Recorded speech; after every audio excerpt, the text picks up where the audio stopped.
ends up at a guy like me anyhow. So how do you guard against that if you're in the situation where you have a lot of that kind of stuff? You don't want to sell it through an auction. How do you find a guy like me? Well, you've got to ask the buyer what percentage he's paying. Now, I'm very unique. Finding someone to pay you maybe 80%, that's not all that difficult. But by and large, as a rule, most gold and silver buyers out there, I loosely say, like me, pay 60%. You're pretty hard pressed to find anybody paying over 60% for basic scrap, like the sterling and the gold jewelry scrap. So, you know, if that's all the better you can do, you might as well have the guy auction it off and see what happens. But if you can find somebody who'll pay you 90%, you know, maybe even 85%, 90% like me, and in some cases maybe the 80 would be enough, because you know, you're going to lose 25% right up front.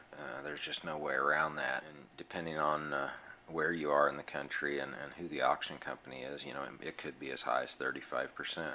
So that's a tip for people who are maybe liquidating an estate or liquidating a collection, is to find you a buyer that pays a high percentage. Most sellers that have a collection of sterling or jewelry or even bullion, you know, they don't really have enough to go to the refinery route, but you know, in some cases some refineries do not have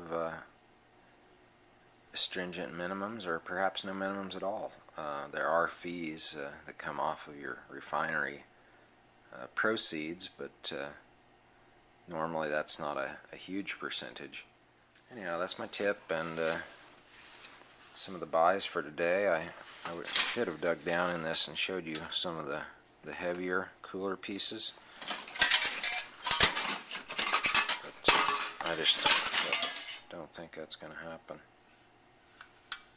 The workmanship in that piece.